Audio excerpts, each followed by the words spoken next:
수도원이었습니다.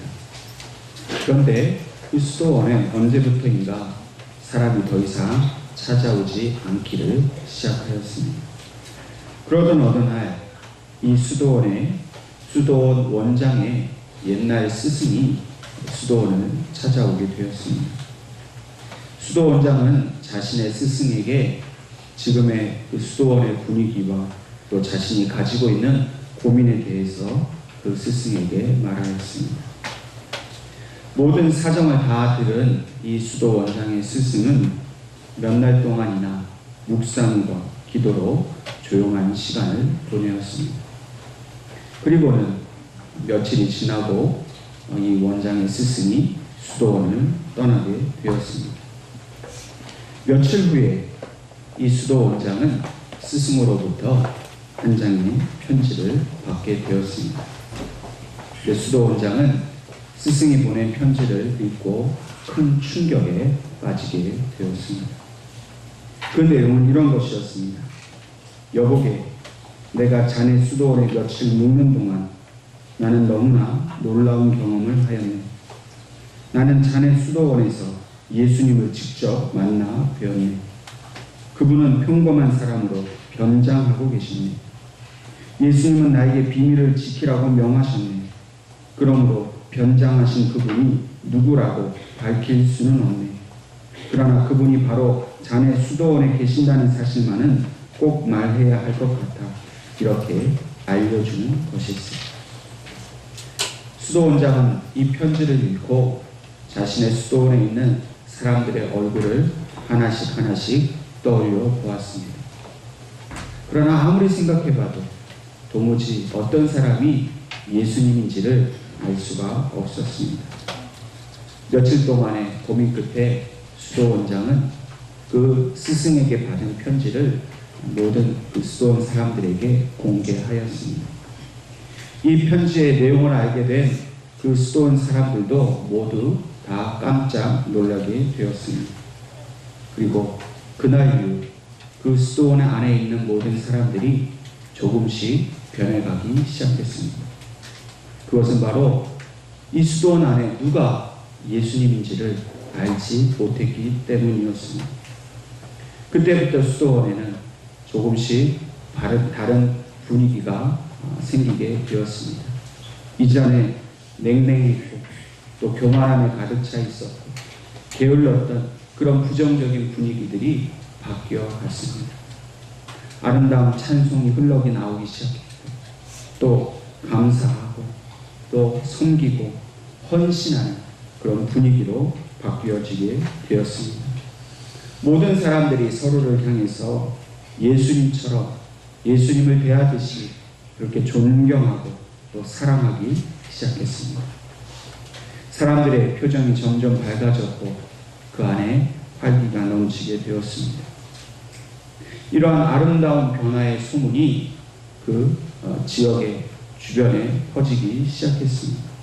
그리고 그 소문을 들은 많은 사람들이 다시금 그 수도원을 찾기 시작했습니다. 수도원은 다시 맑아졌고 영적으로 아주 활기찬 에너지가 넘치게 되었습니다. 드와이트 에드워드라는 사람은 이렇게 말을 했습니다. 예수님의 새 언약을 받은 자들의 그 섬김은 그리스도의 탁월하심과 함께 그분께서 우리를 위해 베푸신 하늘의 신령한 양식들이 충만해져서 결국에는 성도들에게 영적인 활력을 불어넣어 줍니다. 교회 안에, 우리 공동체 안에 섬김의 역사가 일어나는 것은 주님의 놀라운 사랑을 경험하게 되는 그런 길이라는 사실을 우리에게 말씀해 주고 있습니다. 섬기지 않는 곳에는 결코 그리스도의 사랑을 기대할 수 없습니다. 그러나 섬김이 넘치고 서로 안에 헌신하고 봉사하는 일이 충만한 곳에는 항상 예수님의 사랑과 은혜가 넘치게 되어 있다는 것입니다. 진정으로 세상에는 살만 나지 않는 곳이 많습니다. 사람들을 많이 만나고 또 여러 모임에 어울려 보았지만은 특별히 살 것 같은 그런 공동체를 만나기가 힘듭니다. 왜 그렇습니까? 거기에는 섬김이 없기 때문입니다. 오히려 섬김을 받고자 하는 사람들이 너무나 많고 조금만 다른 사람보다 힘이 있거나 재물이 있으면 그것으로 자기보다 연약한 자들을 짓밟으려고 하는 그런 상처와 아픔만이 가득한 곳이기 때문입니다. 그러나 오늘 우리가 섬기는 이 예언교회는 하나님께서 주신 그 사랑으로 서로 섬기기를 기뻐하는 사람들이 모여든 곳인 줄로 믿습니다. 우리가 이 사실을 분명히 기억하고 서로를 향해서 예수님께서 섬기신 것처럼 우리가 섬긴다고 하면 정말로 살만 나는 그런 공동체가 될 줄로 믿습니다. 오늘 하나님께서 우리에게 주신 이 본문의 말씀에는 우리를 섬기시는 예수님의 모습을 잘 보여주고 있습니다. 본문의 말씀은 너무나 유명해서 우리가 이 말씀을 알지 못하는 분은 한 분도 계시지 않을 것입니다. 예수님께서 제자들의 발을 씻기신 사건, 그것은 우리에게 너무나 익숙한 사건이지만 진짜 이 사건이 오늘 우리 가운데 나타나고 있는가 하는 것은 한번 생각해 볼 문제라는 것입니다. 오늘 말씀의 배경은 이렇습니다. 유월절이 다가올 때에 일어난 일입니다. 본문이 요한복음 13장 1절 말씀에 이렇게 기록하고 있습니다. 유월절 전에 예수께서 자기가 세상을 떠나 아버지께로 돌아가실 때가 이른 줄 아시고 세상에 있는 자기 사람들을 사랑하시되 끝까지 사랑하십니다. 예수님께서는 공생의 3년을 이 땅 위에서 보내셨습니다. 그리고 본문의 말씀은 그 3년간의 그 공생애가 이제 맞춰져 가는 그런 시점이었습니다. 예수님께서는 스스로 이제 이 땅 위에서의 사역을 마치고 아버지께로 돌아갈 때가 되었던 것을 이제 스스로 아셨습니다. 그리고 유월절이 다가왔습니다. 예수님께서는 이제 아버지로 돌아갈 때가 된 것을 아셨을 뿐만 아니라 친히 이 유월절에 어린 양이 되실 것을 또한 알고 계셨습니다. 유월절에 어린 양이 되어서 스스로 피를 흘리고 자기 몸을 찢어서 사람들을 위한 제물이 될 것을 아셨다는 것입니다. 근데 이렇게 아시게 될 때에 예수님께서 어떻게 하셨다고 합니까? 세상에 있는 자기 사람들을 사랑하시되 끝까지 사랑하셨다라고 말씀하십니다. 예수님은 스스로 고난받으실 것을 아셨습니다. 피를 흘려 죽으실 것을 아셨는데 자신의 안위를 생각하기보다는 자기의 사람들을 더욱 염려하고 사랑하셨다는 겁니다. 그럼 우리 같으면 어떡하겠습니까?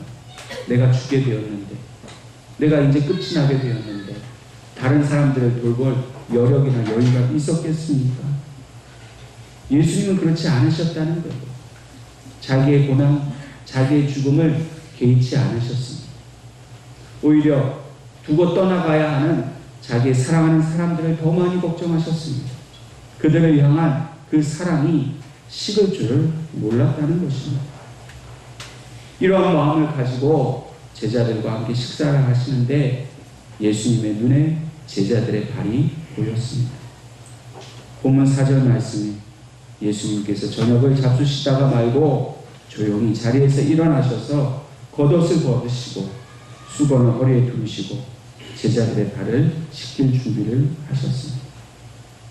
근데 사실 이 장면은 아름다운 섬김의 장면이라기보다는 그 실상을 들여다보면 예수님께서 제자들을 책망하셔야 하는 그러한 상황입니다. 왜냐하면 이 유대인의 풍습대로라면 집에 들어와서 밥을 먹기 전에는 누군가 그 손님들의 발을 씻겨야 했기 때문입니다. 그런데 이 발을 씻기는 사람은 그 집의 하인이나 종과 같이 아주 낮은 사람입니다. 또한 자기보다 더 신분이 낮은 사람, 나이가 어린 사람이 바로 그 일을 해야 했습니다. 그런데 마침 예수님과 제자들이 식사를 하러 들어온 이곳에는 아무도 발을 씻겨줄 사람이 없었습니다. 아마도 하인이나 종이 없었던 것으로 보여집니다. 그런데 마땅히 또 제자들이 내가 발을 씻겨주겠다라고 또 나서는 사람도 없었던 것이 문제였습니다. 발을 씻기는 일은 천한 일이었기 때문입니다. 제자들은 이 천한 일을 하고 싶지 않았다는 것입니다. 그리고는 밥을 먹는데 이 유대인의 풍습에는 식사를 할 때 우리처럼 이 식탁에 앉아서 밥을 먹는 것이 아닙니다. 혹시 영화 같은 거 보셨는지 모르겠지만 이들은 양탄자나 이런 데 옆으로 길게 누워서 식사를 하는 것이 유대인의 풍습입니다. 그러니 상상을 해보십시오. 밥을 먹겠다고 옆으로 기대어 누웠다면 지금 내 발은 어떻게 되어 있겠습니까? 옆 사람의 얼굴 쪽으로 내 발이 향할 수밖에 없는 것입니다. 제자들은 지금 밥 먹기 전에 발을 씻어야 된다는 걸 알고 있습니다. 그런데도 그것이 싫어서 옆 사람의 발 냄새를 맡아가면서 지금 밥을 먹고 있는 것입니다. 예수님의 입장에서는 이 제자들의 모습이 한심한 겁니다.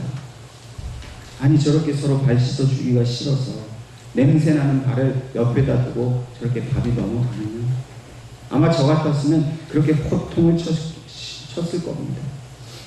그렇게 너희들이 발 씻어주기 싫으냐? 선생이 내 발도 씻어주지 않고 너희도 씻지 않고 밥이 넘어가냐? 아마 그렇게 야단을 쳤을 것입니다. 그런데 예수님은 이상하리만큼 아무 말씀도 하지 않으셨습니다. 그리고는 조용히 일어나셔서 발 씻을 물을 준비하시고 제자들의 발을 하나하나 씻겨가기 시작했습니다. 이 모습을 본 제자들의 반응도 좀 이해할 수 없습니다. 제자들이 아무 말도 하지 못했습니다. 왜 제자들이 예수님이 그 발을 씻기실 때 말리지 않고 아무 말도 못했는가 하는 그 상황은 누가복음 22장 24절에 그 내용을 보여주고 있습니다.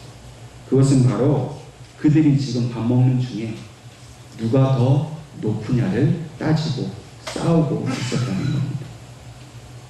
한참을 밥을 먹으면서 그 냄새나는 발을 흔들면서 서로 네가 높으냐 내가 높으냐 밥 먹다 말고 지금 아수라장이 되어 있는 것입니다. 그런데 갑자기 예수님께서 일어나셔서 물을 가져다가 발을 씻기시니 제자들의 한편으로는 미안하기도 하고 민망하기도 하고 그러다 보니 그냥 머리도 굳어져 버리고 손도 굳어서 그저 멀뚱히 예수님이 하시는 일을 보고만 있었던 것입니다.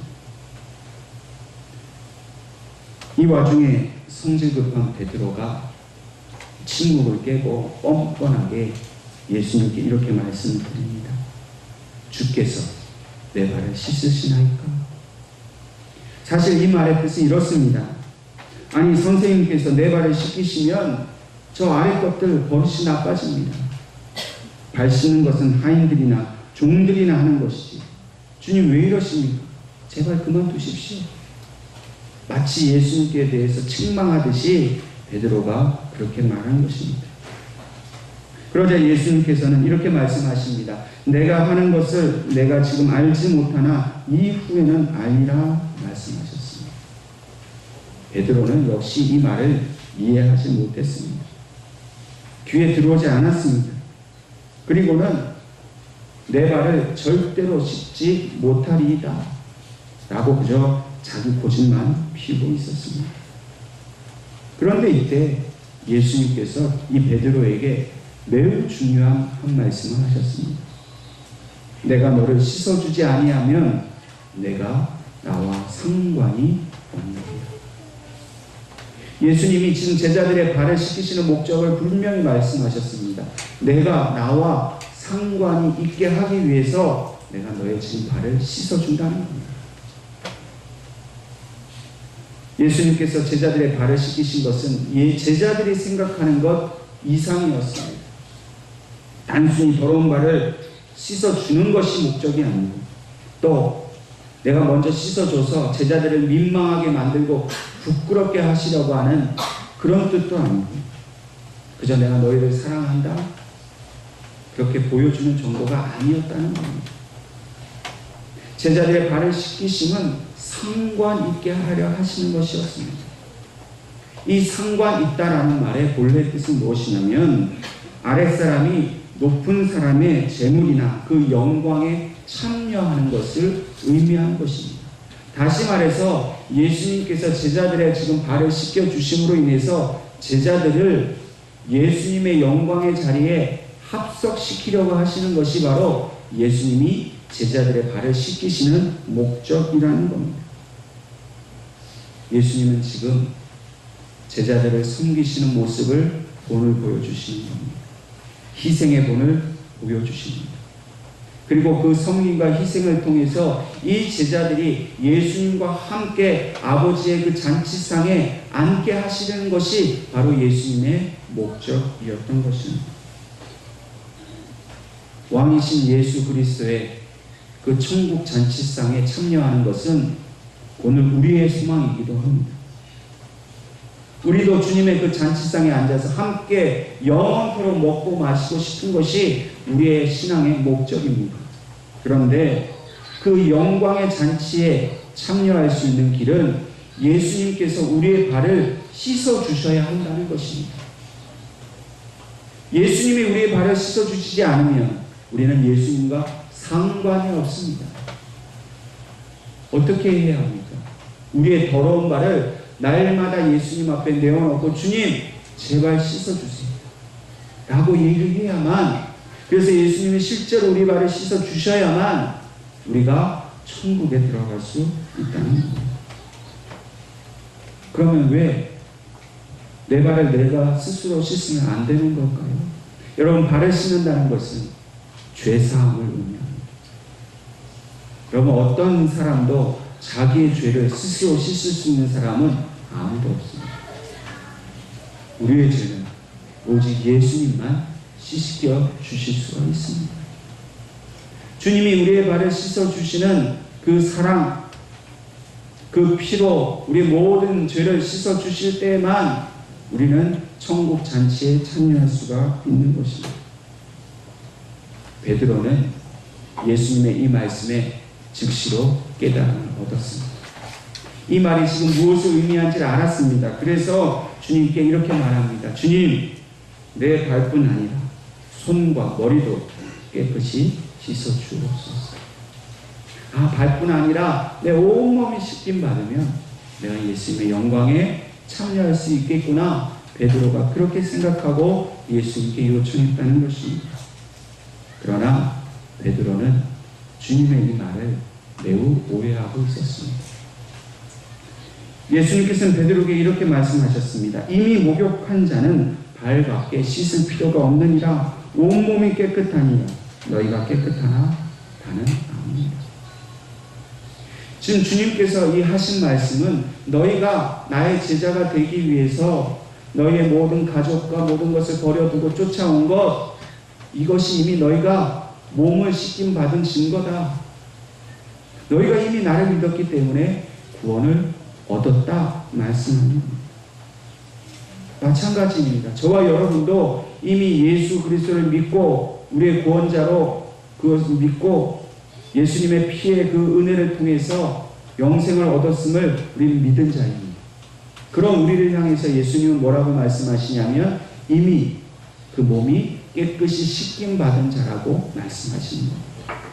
다시 말해서 우리가 예수님을 믿는 순간 우리의 모든 원죄가 다 씻음 받았습니다. 몸을 씻김 받은 자는 다시는 씻을 필요가 없습니다. 그러나 발은 날마다 예수님께 씻김을 받아야 한다는 것입니다. 히브리서 9장 28절 말씀에 이렇게 말씀하십니다. 이와 같이 그리스도도 많은 사람의 죄를 담당하시려고 단번에 들이신 바 되셨고 구원에 이르게 하기 위하여 죄와 상관없이 자기를 바라는 자들에게 두 번째 나타나시리라. 이 히브리서에서 말씀하시는 죄는 원죄를 의미합니다. 많은 사람의 그 원죄를 씻어주시려고 예수님은 단 한 번에 하나님께 자신을 제물로 드렸습니다. 또 우리가 죄사함을 얻고 구원받기 위해서 예수님이 다시 십자가를 지실 필요가 없다는 것입니다. 우리가 예수님을 믿고 구원받은 그 사실 한 번이면 족하지, 그것을 또 확인하기 위해서 또다시 예수님이 십자가에 죽으셔서 우리를 구원하실 필요가 없다는 말씀입니다. 우리가 발을 씻는 것은 구원에 이르게 하지 못하는 죄를 씻기 위해서가 아니라 날마다 우리의 삶 속에 주님께 나아가는 것을 방해하는 그 죄를 씻기 위함입니다. 이러한 발을 씻기는 것, 그래서 이 발을 씻음으로 인해서 우리는 날마다 주님 앞에 나아갈 수 있고 궁극적으로는 예수님의 그 천국 잔치 자리에 우리가 참여할 수 있다는 겁니다. 우리에게 필요한 것은 날마다 예수님 앞에 발을 내어놓는 겁니다. 주님, 제가 오늘도 이럴 줄을 몰랐습니다. 제가 오늘도 이렇게 게으름을 피웠습니다. 이렇게 일심하였습니다. 이렇게 절망하고 낙심하여서 주님의 하신 말씀을 지키지 못했습니다. 제 발을 씻어주십시오. 그러면 주님은 언제든지 오셔서 우리의 발을 씻어주신다는 겁니다. 또한 11절 말씀을 보면 예수님께서는 가룟 유다가 예수님을 배반할 것을 알고 계셨다라고 기록합니다. 알고 계셨지만 예수님은 가룟 유다의 발도 씻어주셨습니다. 왜 그렇게 하셨습니까? 가룟 유다가 끝까지 회개하고 돌아오기를 예수님이 기다리셨기 때문입니다. 예수님은 가룟 유다가 예수님을 팔 마음을 품고 있는 것을 아셨습니다. 그런데 그의 발을 씻어주시면서 그가 회개하고 돌아오기를 바라셨던 겁니다. 가룟 유다가 예수님과 상관 있기를 바라셨기 때문에 마지막 순간까지도 예수님은 가룟 유다를 향해 참으시고 그의 발을 씻어주셨습니다. 그런데 가룟 유다는 결국 예수님의 마음을 알지 못하고 자기의 마음에 품은 그 악한 마음대로 예수님을 팔기 위해서 그 자리를 떠나 악한 자들에게 향했습니다. 어떤 이단들은 말합니다. 봐라, 예수님이 한 번에 우리를 위하여 죄 씻음을 위해 죽으셨으니까 한 번 구원받고 회개하고 죄 용서 받은 사람은 다시는 죄 용서를 위해 회개할 필요가 없다라고 가르칩니다. 한 번 구원받은 사람 몇 날, 몇 시, 몇 분, 몇 초에 구원받았으면 그걸로 구원받은 거지 그 다음부터 교회 가서 예배를 드리고 또 회개하고 용서를 구할 필요가 없다라고 가르칩니다. 그러나 그렇지 않습니다. 예수님은 날마다 우리의 발을 내어놓으라고 말씀하십니다. 우리는 지난 한 주간도 세상 가운데서 더러운 발로 살았습니다. 내 그 삶 속에서 내가 원하든지 원치 않든지 간에 우리의 발은 더러워졌습니다. 그런데 주님은 오늘 이 시간 그 발을 주님께 내어놓으라 말씀하십니다. 우리의 그 더러운 발을 주님은 씻기기를 원하십니다. 잔치상에 우리가 함께 앉기를 원하십니다. 그렇다면 우리가 주님을 만나러 나오는 시간마다 우리의 삶 속의 모든 시간마다 마땅히 우리의 모든 더러워진 죄를 회개하고 주님께 씻어주기를 간절히 구하는 것은 주님의 사랑을 확인하는 일이요, 주님의 사랑을 받은 우리들이 마땅히 해야 할 그런 도리라는 사실을 우리는 분명히 기억할 수 있어야 합니다. 뿐만 아니라 우리는 예수님의 그 섬김의 모습을 본받아 살아야 합니다. 예수님이 그렇게 제자를 섬기신 것처럼 우리들도 우리의 형제를 향해서 우리 지체들을 향해서 그런 섬김의 삶을 살아야 합니다. 예수님 우리를 위하여 섬기시기 위해 스스로 고통을 받으시고 십자가에서 죽기까지 하셨습니다. 마치 변장을 하고 우리 가운데 숨어 계신 것처럼 우리 안에 예수님이 계시다라는 사실을 우리가 생각하고 날마다 우리의 모든 형제들을 예수님 대하듯이 우리도 섬겨야 합니다. 주님이 우리의 발을 씻기신 것처럼, 그래서 우리의 모든 죄를 덮어주시고 그 죄를 없다 말씀하신 것처럼 우리 모두도 서로의 발을 씻어주고 상대방의 죄에 대해 관용을 베풀고 그 죄를 덮어주고 그의 약점을 덮어주고 그의 허물을 용서해주는 그런 삶을 살아야 한다는 것입니다. 그래서 저 문을 열고 들어오는 모든 사람들을 위해 우리는 항상 발 씻을 물을 준비하고 있어야 합니다. 항상 그 발을 닦아줄 수건을 허리에 들고 있어야 합니다. 누구라도 우리 공동체에 들어올 때에 우리가 가장 먼저 보여주어야 할 모습은 내가 당신을 섬기겠다라는 그 모습이어야 한다는 것. 그럼 우리가 예수님을 닮아가는 삶을 산다고 합니다. 무엇이 예수님을 닮는 것입니까? 우리가 예수님처럼 병자를 고치고 귀신을 쫓아내는 그 모습을 닮아가는 것입니까? 여러분, 우리가 정말로 닮아야 할 모습은 주님의 섬김의 모습입니다.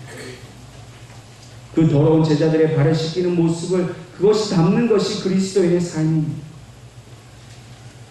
로마 군인들의 그 채찍과 모욕과 사람들의 배신 가운데서도 그 십자가의 길을 묵묵히 가셨던 것처럼 우리도 주님을 위해, 우리 모든 형제를 위해 묵묵히 고난의 길을 가는 것이 바로 예수님을 닮아가는 모습인 것입니다.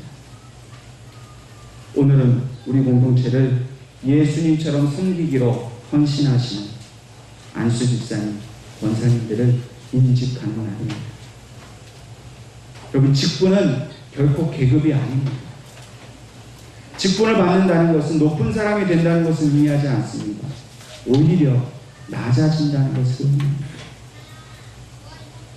예수님처럼 스승이 되었지만 제자들의 그 더러운 발을 씻기는 것이 바로 직분자가 해야 할 일입니다. 여러분, 목사가 제일 높습니까? 장로님이 제일 높습니까? 여러분, 우리 교회는 높은 사람은 아무도 없습니다.